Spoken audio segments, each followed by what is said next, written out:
नमः सिद्धेभ्यः। ॐ नमः सिद्धेभ्यः। ॐ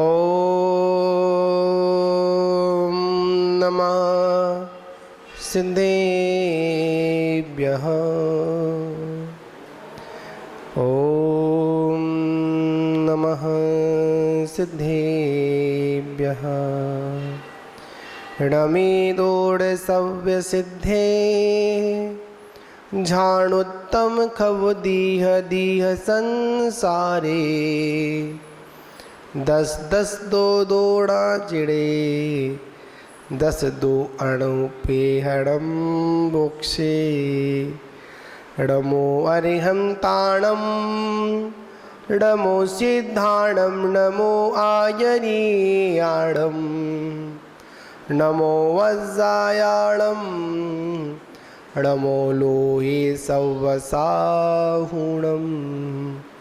अनंतानंत सिद्ध परमेष्टि भगवान की, प्रथम तीर्थंकर आदिनाथ भगवान की, शांतिनाथ भगवान की, परम पूज्य आचार्य श्री कुंद कुंद देव स्वामी की, परम पूज्य आचार्य श्री 108 आदि सागर महावीर कीर्ति विमल सागर जी गुरु महाराज की, परम पूज्य तपस्वी सम्राट आचार्य गुरुदेव सन्मति सागर जी गुरु महाराज की, परम पूज्य परंपराचार्य श्री 108 सौभाग्य सागर जी गुरु महाराज की, अहिंसामय विश्व धर्म की।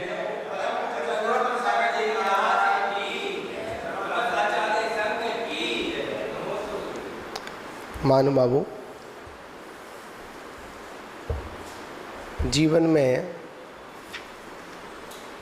आचार प्रवर का संदेश है कि एक बार 12 भावनाओं का चिंतन अवश्य करना चाहिए। और यह 12 भावना हमारे जीवन के लिए एक संजीवनी का काम करती है। और वह संजीवनी जब एक बार हम लोग ग्रहण करते हैं तो हमारे जीवन में जितनी भी जो विपदाएं हैं, संकट हैं, कष्ट हैं, असाता वेदनी कर्म आदि का उदय है, वह सभी उस वैराग्य भावना के भाने से संपूर्णतः से वह दूर होती है। इसमें कोई संशय नहीं है। आचार्य प्रवर हम सभी लोगों को उस अनपेक्षा के बारे में बता रहे हैं जिस अनपेक्षा का चिंतन करने से कर्मों का आश्रव का ज्ञान होता है। हमारी जब चिंतन शैली जब उत्कृष्टता को प्राप्त होती है, विशुद्ध भावों के साथ में होती है, तो निश्चित ही उस बैरागी का जीवन बहुत ही आनंद और मंगल में होता है। आचार्य प्रवर यहाँ पर आश्रव अनुपेक्षा, कौन सी अनुपेक्षा है हमारी? आश्रव अनुपेक्षा, जिसमें मिथ्वाद के बारे में बता रहे थे। और मिथ्वाद के बाद में उस कर्म आश्रम में एक कसाय भाव भी और योग का भी बहुत बड़ा योगदान होता है। और वह योग 2 प्रकार का, मन वचन, जो योग है वो 3 प्रकार का, मन वचन और काया, जिसको शरीर भी कहते हैं। और यह प्रत्येक योग शुभ भी होते हैं और प्रत्येक योग अशुभ भी होते हैं। और ये शुभ और अशुभ का जोड़ा तो चलता ही है। शुभ भी है, अशुभ भी है, अशुभ भी है, शुभ भी है। मन शुभ भी हो सकता है, अशुभ भी हो सकता है। वचन शुभ भी हो सकते हैं, वचन अशुभ भी हो सकते हैं। काया शुभ भी हो सकती है और अशुभ भी हो सकती है। अब काया शुभ और अशुभ कैसे होगी? काया तो काया है, काया तो हमेशा अपवित्र वस्तु से बनी हुई है, इसमें अपवित्रता ही भरी हुई है, तो आत्मनि काया शुभ कैसे हो सकती है? तो यहाँ पर आचार्य भगवत कहते हैं जिस काया से महाव्रतों की साधना होती है वो शुभ है। लव जी क्या बताया? हाँ, जिस काया से रत्नत्रय का पालन होता हो वो काया शुभ है, और जिस काया से रत्नत्रय नहीं, योग नहीं, जहाँ पर सिर्फ भोग ही होते रहे, वो काया कितनी भी सुंदर क्यों ना हो फिर भी हमारे लिए कैसी है? अशुभ है।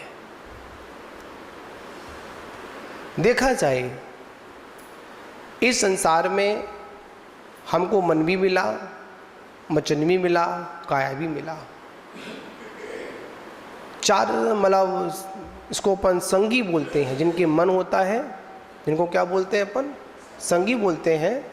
और जिनके मन नहीं होता उन्हें क्या बोलते हैं अपन? असंगी बोलते हैं।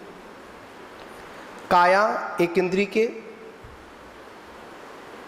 और दो इंद्रियों से लेकर पंचेंद्रिय तक वचन, पर मन किसको मिला? पंचेंद्रिय संगी को मिला।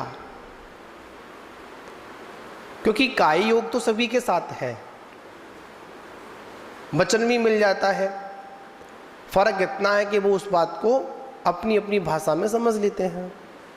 दो इंद्रिय के भी वचन है, क्योंकि जिह्वांद्रिय प्रारंभ हो गई तो वहां से क्या हो गया? वचन हो गया। अब इसके साथ में जुड़ा होता है चार प्रकार की संज्ञाएं। कितनी संज्ञा होती हैं? चार। आहार, भय, मैथुन और परिग्रह। ये चारों की चारों संज्ञाएं एक इंद्रिय की भी होती हैं। किसकी होती हैं? एक इंद्रिय की भी होती हैं। और किस किस की होती हैं? पंच इंद्रिय की भी होती हैं। एक इंद्रिय से लेकर पंच इंद्रिय तक कितनी संज्ञाएं होती हैं? चार संज्ञा होती हैं। आहार संज्ञा, भय संज्ञा, मैथुन संज्ञा और परिग्रह संज्ञा। आचार्य भगवंत यहाँ बताते हैं कि आखिर में संज्ञा क्या? तो इसमें कहा बहिरंग। हाँ, आचार्य भगवंत संज्ञा की परिभाषा बताते हैं। वो संज्ञा दो प्रकार की चार प्रकार की होती हैं, और इसमें भी शुभ और अशुभ का भेद इसमें भी रख दिया जाता है। मतलब यहाँ पर संज्ञा तो हमेशा अशुभ ही होती हैं, इसमें आहार आदि संज्ञा होती हैं। इन संज्ञाओं के विषयों में आचार्य भगवंत कहते हैं जिसमें बाधित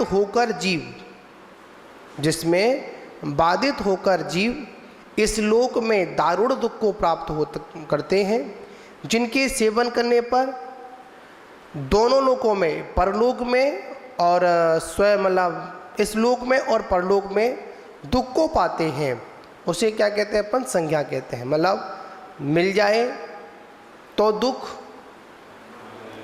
ना मिल जाए तो दुख, नहीं मिलती है तो इस लोक का दुख, और मिल जाए तो इस लोक का भी दुख और परलोक का भी दुख।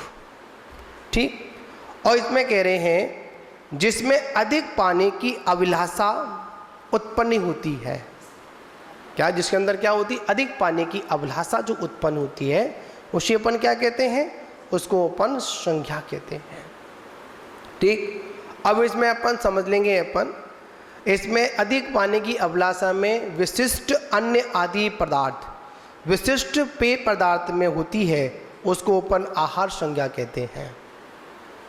एक वस्तु ऐसी होती है कि थोड़ी सी संज्ञा हुई, मतलब एक शरीर को चलाने के लिए भोजन ग्रहण करना एक अलग विषय है, पर संज्ञा कहाँ लग गई?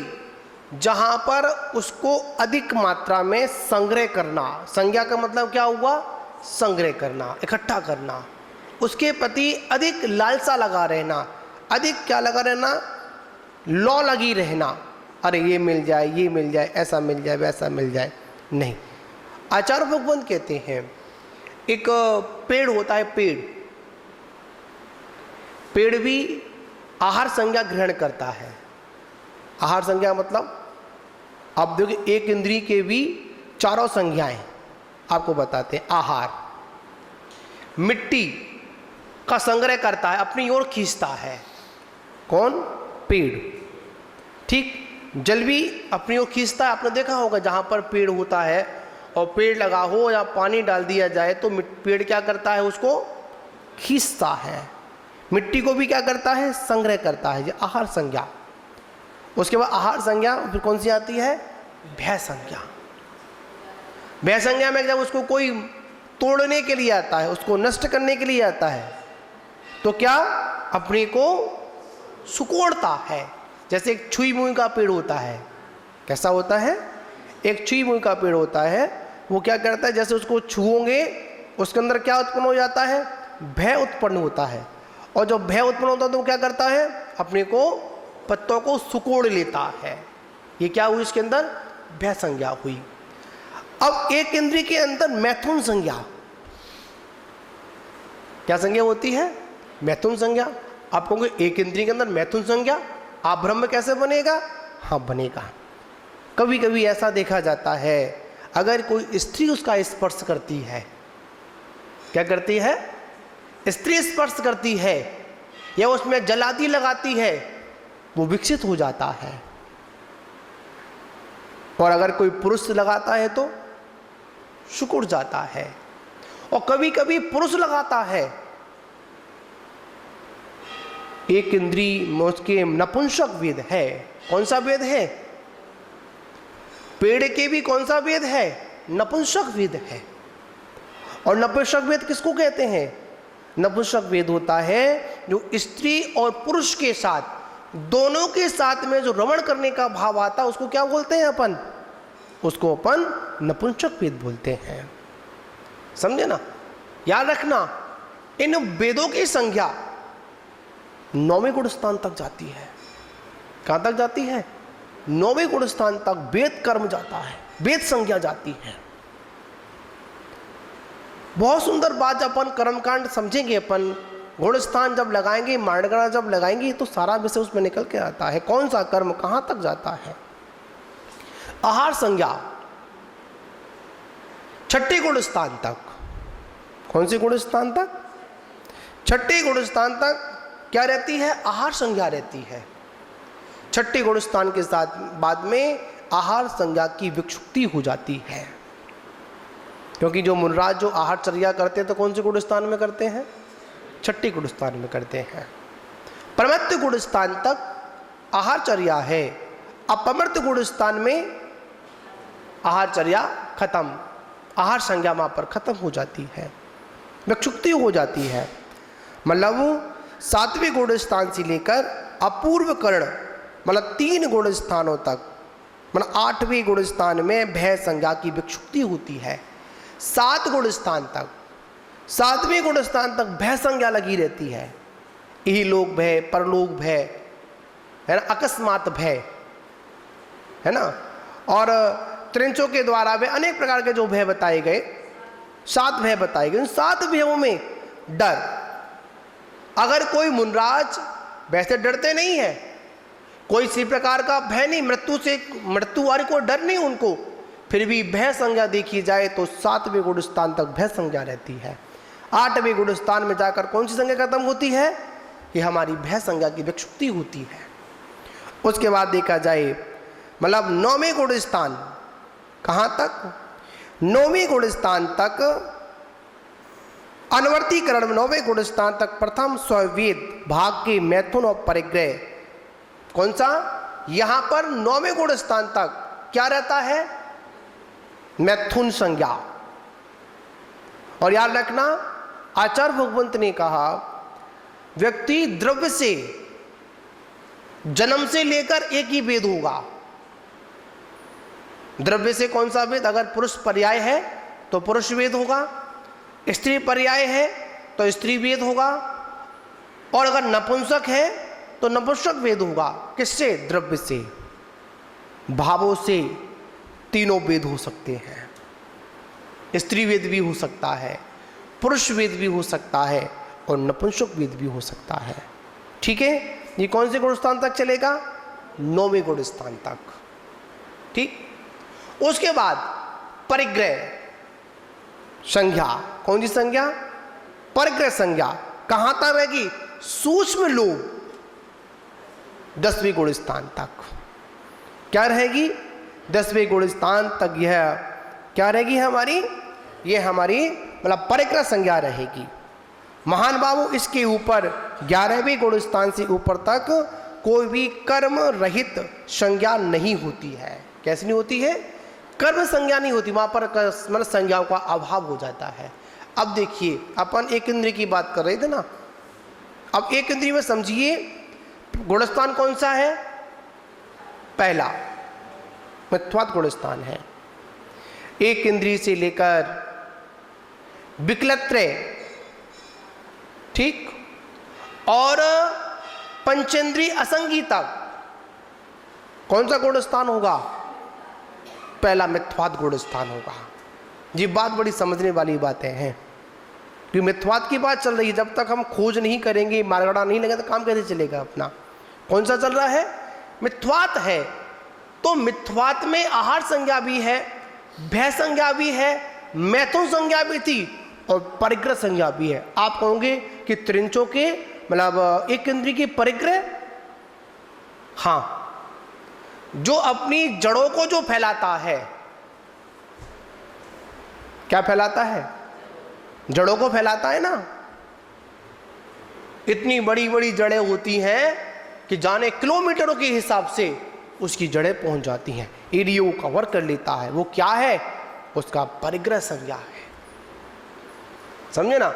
तो ये सारी चीजें एक इंद्रिय से लेकर पंच इंद्रिय तक लगानी पड़ेगी। कहां तक लगानी पड़ेगी? लगानी पड़ेगी। और गुणस्थान भी लगाएंगे तो गुणस्थान में भी देखना पड़ेगा कि प्रथम गुणस्थान से लेकर कहां तक? 6ठे गुणस्थान तक आहार संज्ञा, 7वें गुणस्थान तक भय संज्ञा, 9वें गुणस्थान तक मैथुन संज्ञा, और 10वें गुणस्थान तक परिग्रह संज्ञा। ये सारी संज्ञाएं लगी रहेंगी। महान बाबू, ये सारी चीजें हम सभी लोगों को समझ में आना चाहिए, और जब तक ये सारी चीज समझ में नहीं आएंगी, जब तक काम चलने वाला नहीं है। ठीक है ना?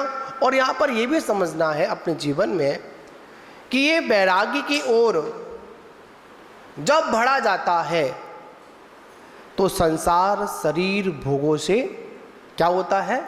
विरक्त होते हैं। और जब संसार बैरी लगे, वही वैरागी है। क्या? संसार कौन लगे? बैरी लगे, वही संसार है। पर क्या करें? मोह जाल वाले व्यक्ति क्या करते हैं?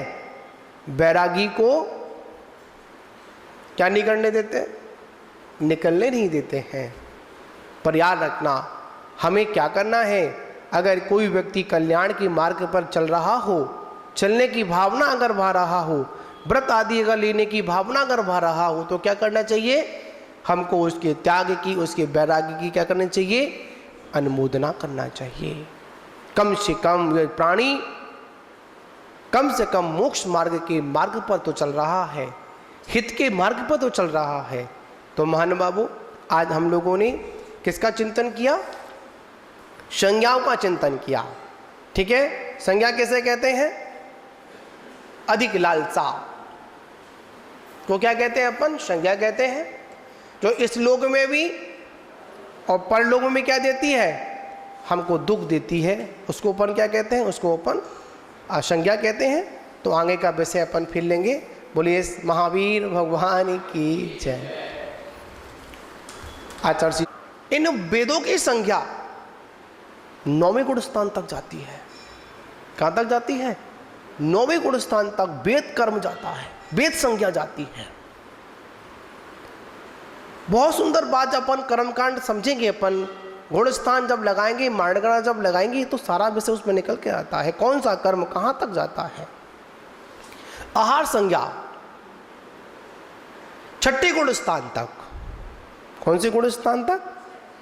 छठे गुणस्थान तक क्या रहती है? आहार संज्ञा रहती है। छठे गुणस्थान के साथ बाद में आहार संज्ञा की विक्षुप्ति हो जाती है, क्योंकि जो मुनराज जो आहार चर्या करते हैं तो कौन से गुणस्थान में करते हैं? छठे गुणस्थान में करते हैं। परमत्त गुणस्थान तक आहार चर्या है, अपमर्त गुणस्थान में आहार चर्या खत्म, आहार संज्ञा वहां पर खत्म हो जाती है, विक्षुप्ति हो जाती है। मतलब सातवें गुणस्थान से लेकर अपूर्व कर्ण, मतलब 3 गुणस्थानों तक, मतलब 8वें गुणस्थान में भय संज्ञा की विक्षुप्ति होती है। 7 गुणस्थान तक, 7वें गुणस्थान तक भय संज्ञा लगी रहती है। यही लोक भय, परलोक भय, है ना, अकस्मात भय, है ना, और त्रिंचों के द्वारा वे अनेक प्रकार के जो भय बताए गए, 7 भय बताए गए। उन 7 भयों में डर, अगर कोई मुनराज वैसे डरते नहीं है, कोई इसी प्रकार का भय नहीं, मृत्यु से, मृत्यु वाले को डर नहीं उनको, फिर भी भय संज्ञा देखी जाए तो 7वें गुणस्थान तक भय संज्ञा रहती है। 8वें गुणस्थान में जाकर कौन सी संज्ञा खत्म होती है? कि हमारी भय संज्ञा की विक्षुप्ति होती है। उसके बाद देखा जाए, मतलब 9वें गुणस्थान, कहाँ तक? 9वें गुणस्थान तक अनवर्तीकरण में 9वें गुणस्थान तक प्रथम स्ववेद भाग के मैथुन और परिग्रह, कौन सा?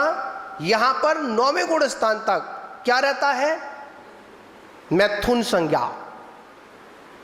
और याद रखना, आचार्य भगवंत ने कहा व्यक्ति द्रव्य से जन्म से लेकर एक ही वेद होगा। द्रव्य से कौन सा वेद? अगर पुरुष पर्याय है तो पुरुष वेद होगा, स्त्री पर्याय है तो स्त्री वेद होगा, और अगर नपुंसक है तो नपुंसक वेद होगा। किससे? द्रव्य से। भावों से तीनों वेद हो सकते हैं। स्त्री वेद भी हो सकता है, पुरुष वेद भी हो सकता है, और नपुंसक वेद भी हो सकता है। ठीक है, ये कौन से गुणस्थान तक चलेगा? 9वें गुणस्थान तक।